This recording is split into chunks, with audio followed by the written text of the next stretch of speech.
We'll have a roll call of the members by the superintendent, reading of the school board prayer by Mr. Honore Lewis, and the leading of the Pledge of Allegiance by myself. Ms. Hood is out this evening. Thank you. Mr. Honore? Here. Mr. Meyer? Mrs. Barra? Here. Mrs. Boutin? Here. Mr. Abear? Here. Mr. Washington? Here. Mrs. Hood? Mrs. Arso? Here. Mrs. Dugas? Here. Mr. President, you have a quorum. Thank you. Dear God, we humbly come to you this evening. We thank you for this day. We thank you for the opportunity to meet peacefully. Oh God, we ask that as we enter this hurricane season to watch over our properties, watch over all the individuals incumbent within the Assumption Parish School System. Again, we ask that you watch over our students, dear Lord, as they enjoy their summer vacation. We pray that you bring them back to us strong and healthy and ready to learn again. Thank you for our teachers, dear Lord, and all that's within our boundaries. Dear God, and when it's all said and done, all the praise, all the glory, and all the honor goes to you, Almighty. These and heavenly blessings we ask in your holy name. Amen. Pledge allegiance to the flag of the United States of America and to the republic for which it stands, one nation, under God, indivisible, with liberty and justice for all.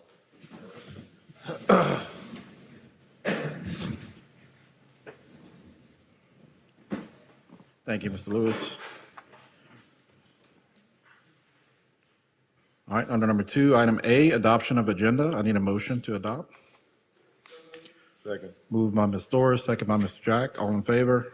Aye. Any opposed? Motion passes.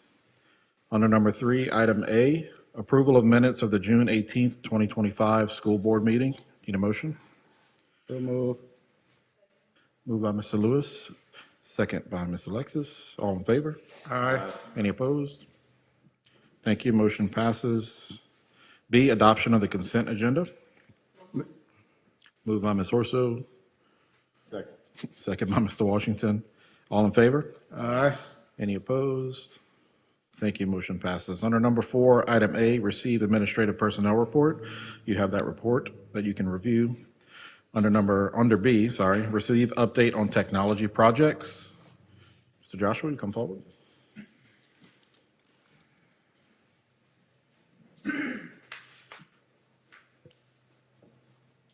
Good afternoon. Dr. B asked me to give y'all an update on where we're at technology-wise in the district. So in short, we'll be ready for school to start. We got all the technology from the middle schools moved out within a few days. We're now in normal summer maintenance mode. We've had to pivot a good bit around construction. Rooms are ready, rooms aren't ready. We've been helping other departments, new time clocks, kind of working, planning that. I'm grateful for my team that can execute when we need to execute, pivot when we need to pivot. It's my 25th summer. It's the most pivots we ever had to pivot. And we still pivoting. We pivoted today. But I can imagine. bottom line, we get it done with what we got. And I don't foresee any issues. Right now, it's just kind of like, by Lewis, we're waiting on the building, but I have, we're prepared as far as we can prepare as like, be ready. We got this to do when it's ready to go. And that's kind of how we played it all summer. That's kind of always been our game, and it works. So from a technology standpoint, we'll be ready.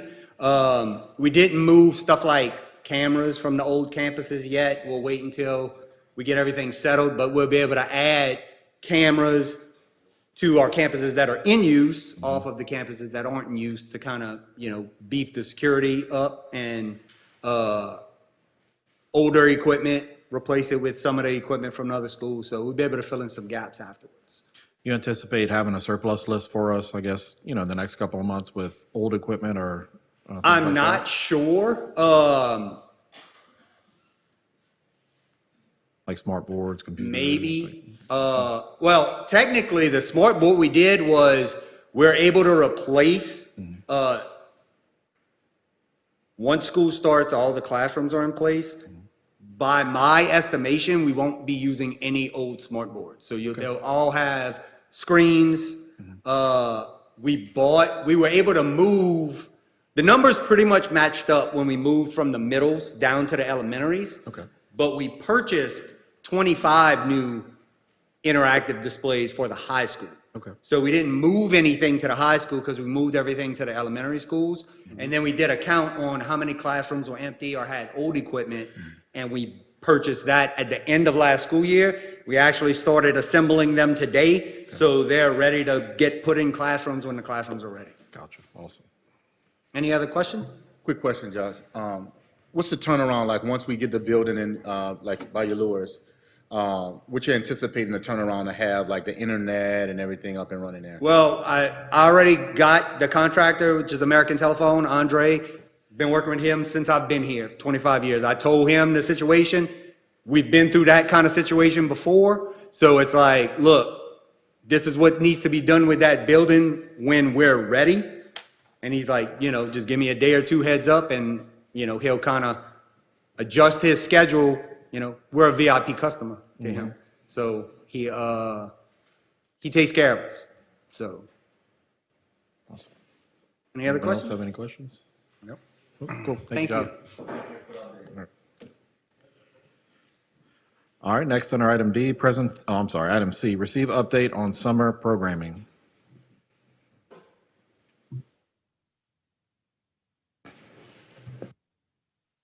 Good evening, everyone. At this time, I'd like to give an update on our summer programming that took place this summer for our 3rd through 12th graders.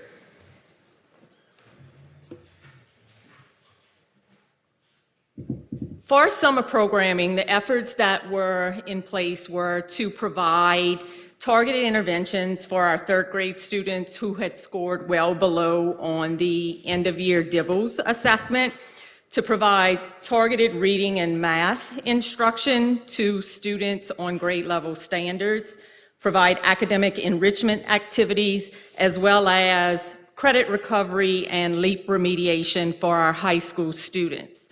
Our 3rd through 8th grade students began summer programming in June 2nd, and they went all the way through June 26th.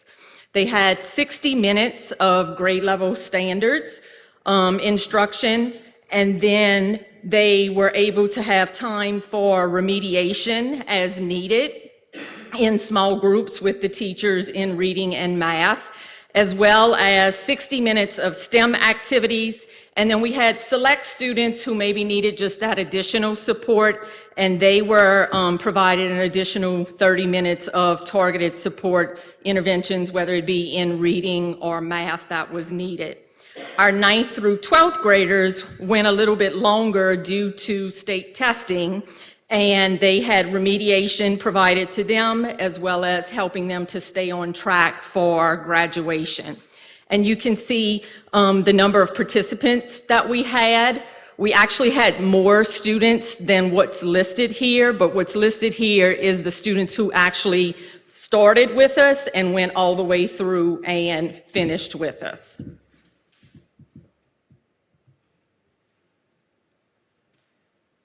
Our staff in the district had the opportunity when the planning began to go ahead and apply to teach summer programming or be that support at summer programming.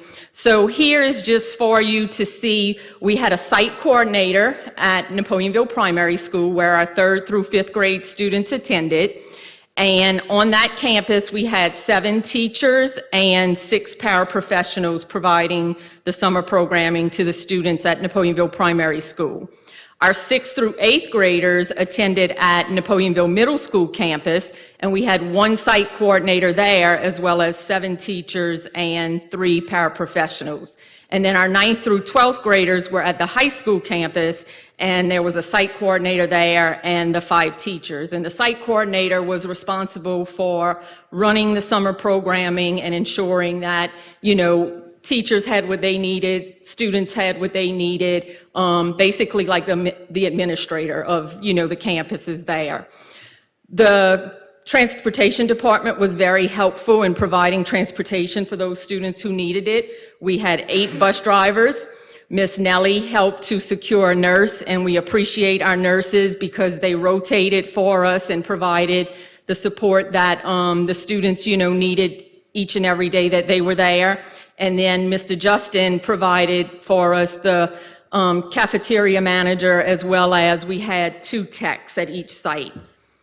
Before summer programming began, our teaching and learning team met with the site coordinators to go ahead and set the expectations of what needed to take place at summer programming as far as what curriculum and materials would be used and what needed to be done throughout the weeks of the program.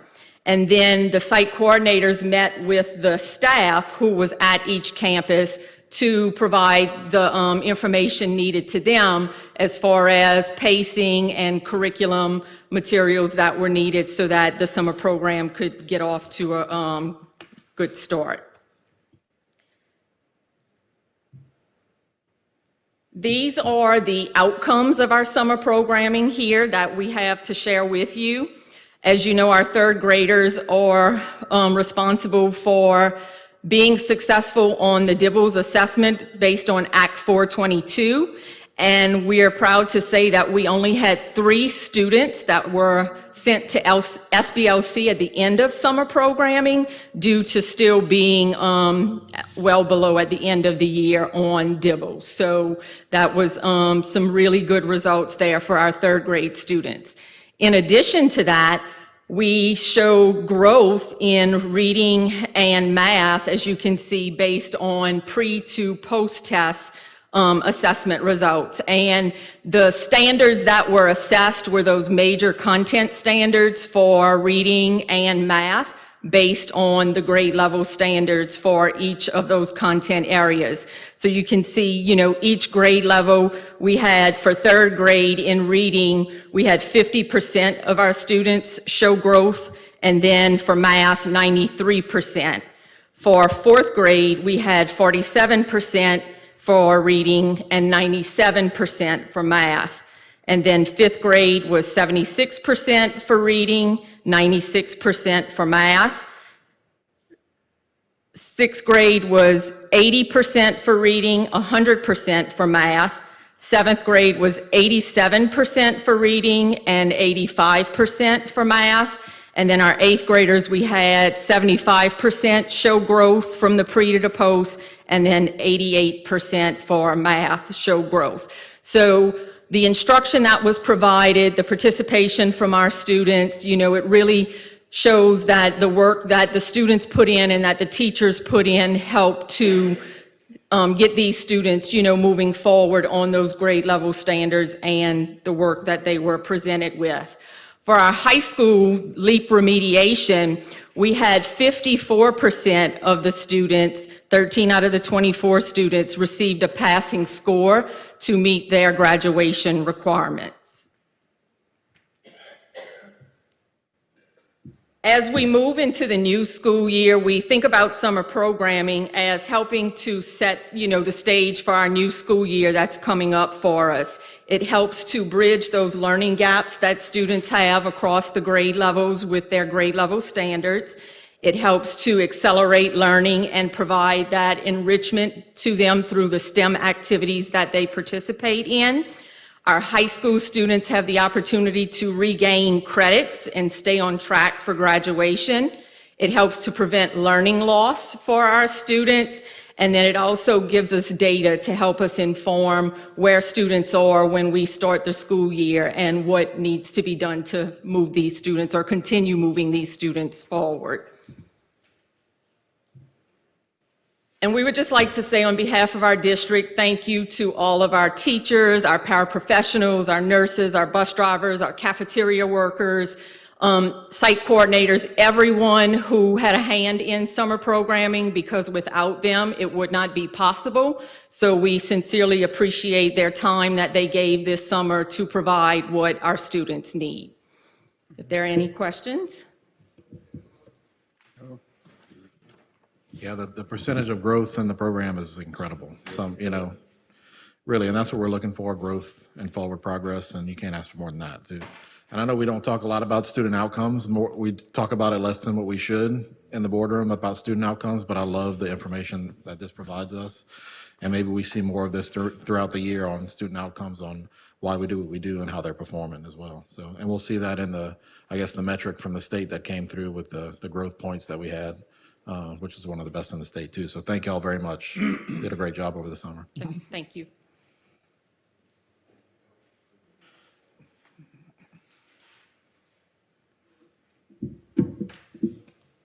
All right, next item, item D, presentation on LEAP 2025 Mastery Plus test scores. Thank you, Mr. Hebert. Just like to say, before we get started, thank you to all of our teachers, all of our administrators, all of our students, our parents, all of our bus drivers, support workers, everyone on the team that work with our children on a daily basis. We showed tremendous growth this year in Mastery Plus. This is something that the State Department is monitoring. This is a target at the state level. This is something Dr. Brumlin and his team, as well as the governor's office, they're looking forward to districts improving in these areas. Also, I want to thank our teaching and learning team, because we've been on this journey for a few years now, where we basically revamped the entire teaching and learning team from the district level, and the work that we've put in, and they have put in, is really showing. So we're very, very pleased and very, very thankful. Today, we're just going to talk about Mastery Plus. Mastery Plus is students who scored Master in Advance. So this presentation is strictly about that. We just recently received some data from the State Department, and Assumption Parish has been recognized for their growth. And again, we're talking about the schools. The schools did this work. So let's get into it, if I can move it. Before we go into the numbers, in order for us to do this, Ms. Kathy alluded to this a bit, we really focus on coherence. We really want to make sure that everything that the State Department is telling us to do, everything that we're working on here in central office, aligns with what the schools are doing, aligns with the PLC work, the professional learning communities work that the teachers are doing, aligns to what's happening in the classroom, coherence. Board, superintendent, district, schools, teachers, students, parents, all working together. Go to the next slide. And this is why it's so important, because we all share the same common goals, but more importantly, we are synced together into reaching them. It's not just about us all believing in the same goals. It's about the things that we do together to accomplish that goal. Because a principal can't do it by his or herself. Teacher can't do it alone. Student can't do it alone. We have to all work together. So you see in this photo, you see all of us working together and all of us connected as a result of our students. Why does it matter? It promotes consistency, high quality learning for all students. It empowers teachers with a clear direction and aligned support. It helps leaders monitor, respond to progress effectively in real time. We're not waiting till the end of the year when test scores come out. Because the test, we're done. The year's over with. What's happening is now teachers are pivoting, use Josh's word, now in real time and making changes in their lessons and making adjustments.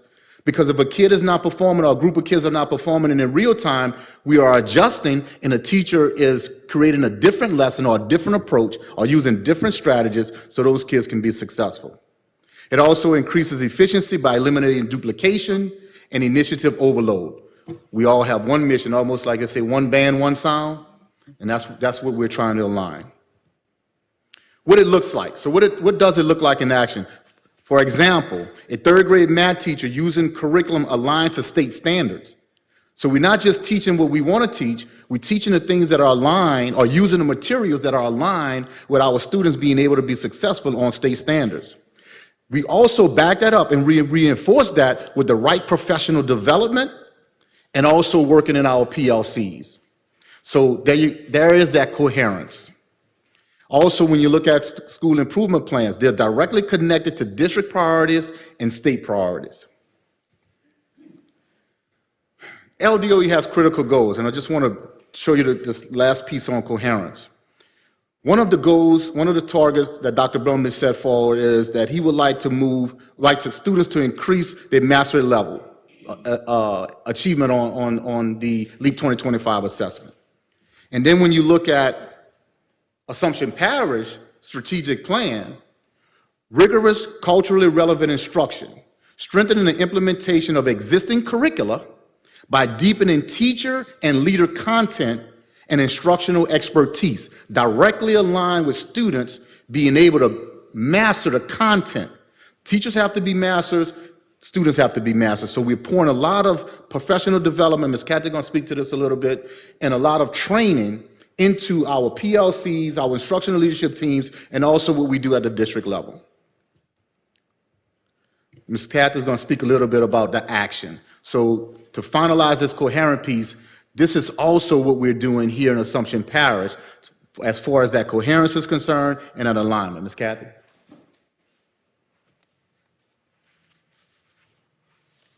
So as Dr. B said, it's making sure that everything is staying aligned and coherent.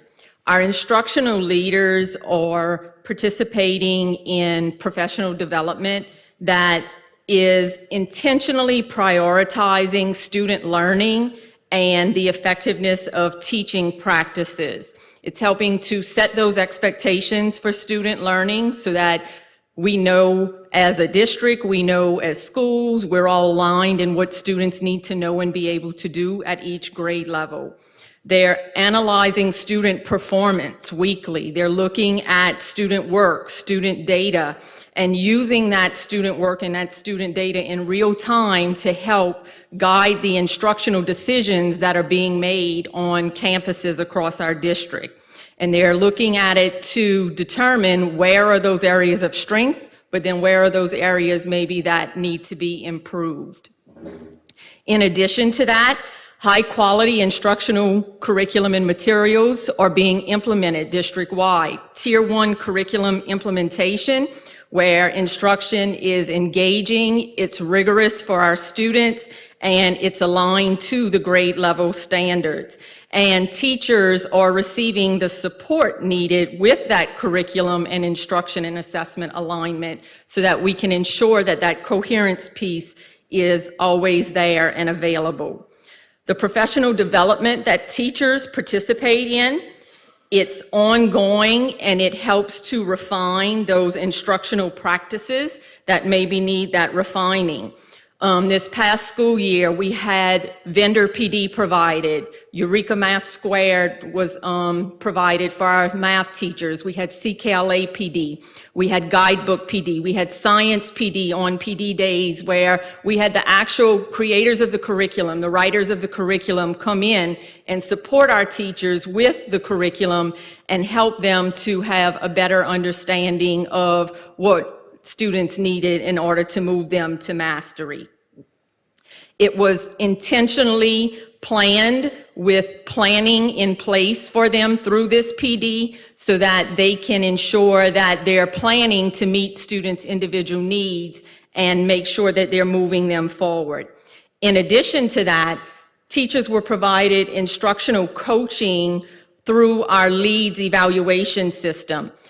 Observations were completed, but not only were the observations completed and feedback provided, but leaders across our district continued to go in and support those teachers through coaching as they went throughout the course of the school year. And then as we focused on students and what they needed, this year through our school improvement plans, we looked at achievement level descriptors that are provided by our state. And our achievement level descriptors tell us, what does mastery work look like? What does advanced work look like for a student? And our teachers and our leaders were very intentional about looking at those achievement level descriptors so that we knew where students needed to be. And this work was done through what we consider to be the instructional engine of a school, and that is your instructional leadership teams and your PLCs. Our leaders worked extremely hard to meet weekly with their core teams, which was their administrative teams on their campuses, to plan out what needed to take place in the instructional leadership team meetings, in the PLC meetings, based on what the data was telling them as they went through the course of the school year. They focused on school-wide goals, truly looking at the data and determining their goals based on what the data showed the need was. They also looked at improving instructional quality across their campuses. The IoT team members, along with the administrative team members, did classroom observations. They would bring that data back into their IoT meetings, analyze the data, and determine what the next steps maybe needed to be on their campus. And this was something that was done weekly, maybe bi-weekly. It was frequently done so that those changes could constantly be made as needed. In addition, in the professional learning communities, the teachers had the opportunity to collaboratively plan for their lessons and looking at those grade level standards. The student work was brought in and analyzed, and as that student work was analyzed, they were able to identify what those misconceptions were that students had in the moment right then and there, and able to go back into the classrooms and address those as needed. And then they were able to respond to students' needs from day to day, week to week, to help improve student mastery towards standards. So through these systems and structures, our leaders and our teachers on our campuses worked extremely hard to ensure that we kept that alignment piece there, that coherence was there, so that we could continue to move students to where they needed to be.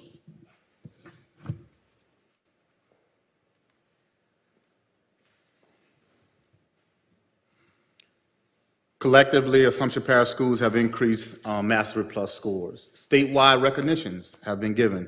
We received actually a message from Dr. Brumley congratulating Assumption Parish. Dr. Brumley is our state superintendent. So he recognized the work that our teachers and our principals and our students did on their campuses. Here are the results. Assumption Parish was tied fourth in the state with growth. This is mastery and above.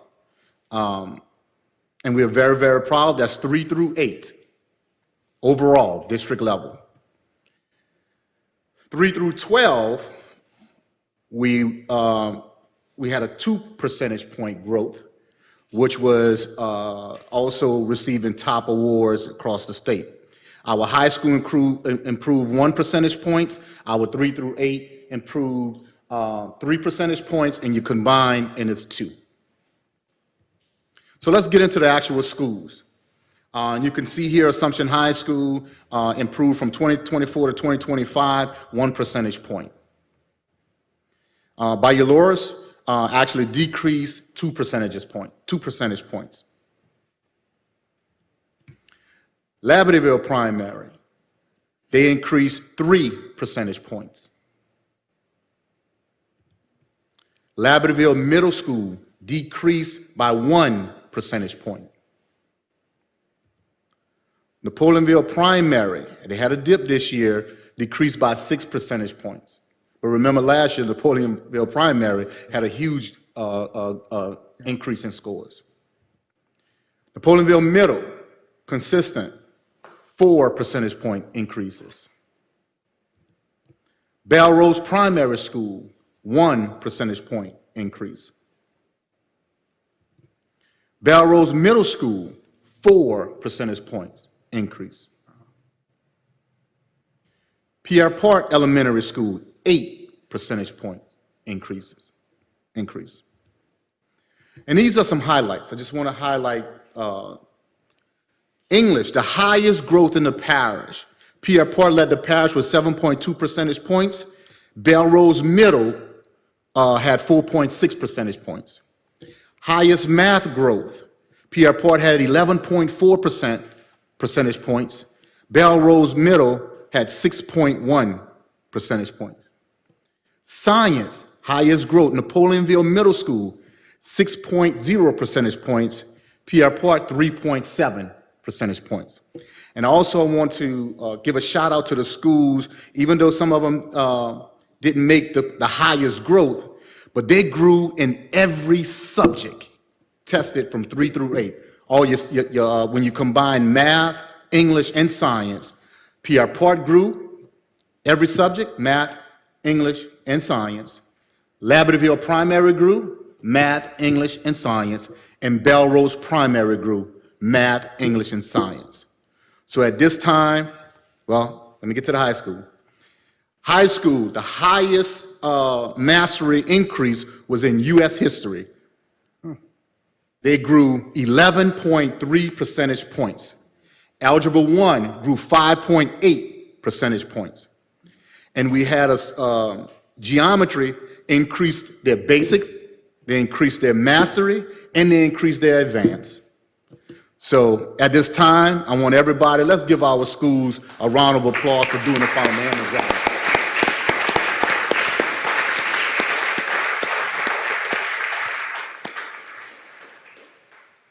And I'll leave us with this. Our gains in student achievement are not just numbers. They are the result of intentional alignment, collective effort, and unwavering belief in our students' potential. By building coherence from the State House to the schoolhouse and aligning every action with purpose, we are proving what is possible. Let us continue to move forward united, focused, and committed to ensure every student in Assumption Parish receives the education they deserve.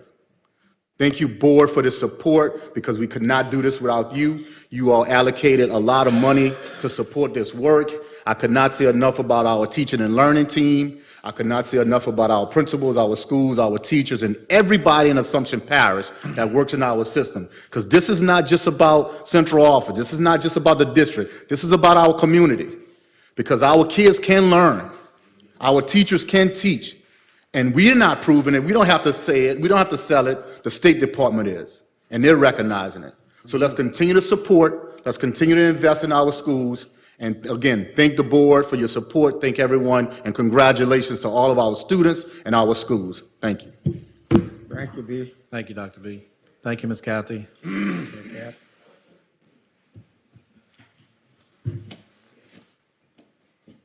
I think a point can be made also that when people think of teaching, not everybody understands exactly what's involved in the work and the mental capacity and the things that go into just stepping into a classroom and being prepared. So thank you to our teachers very much for meeting weekly and sitting through development and things that they can use, and our leadership teams for instilling in them that passion and keeping them driving, because I know it's a lot. I was fortunate enough for Dr. Crochet to invite me to sit into some of his meetings when I first got on the board, with his PLC meetings and his student work meetings, and it was a lot. It's intense, the things that happen every day and the time that you guys invest, and it's showing. It definitely is showing, so thank y'all very much. All right, next under policy and procedure, item A, receive information on revision to policy DJD expense reimbursement. Thank you, Mr. President. This is just a policy we needed to update because we did some research, Ms. Brandy, myself, we even contacted the firm that handles our policies, Forethought, and they provided us with some guidance. Basically, what's happening is we just want to make sure that we are good custodians of our money, and if there's anyone that elects to go on a professional development training or any type of conference or anything, we ask that they commit to going. And if not, if the school district cannot get reimbursed for them, if they choose not to go, we ask them that, hey, it's their responsibility to refund the district, because, you know, we're a public entity, and if we could recoup, obviously, we could recoup the funds, we will, but we just want to make sure that everyone is accountable when it comes to public dollars.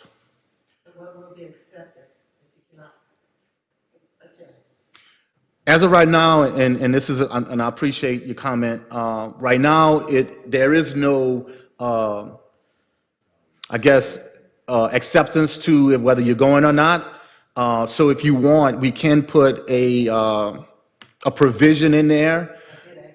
And that's where we could discuss it, if that's what the board likes, and I have no problem with that, that's fine. Where it has to be something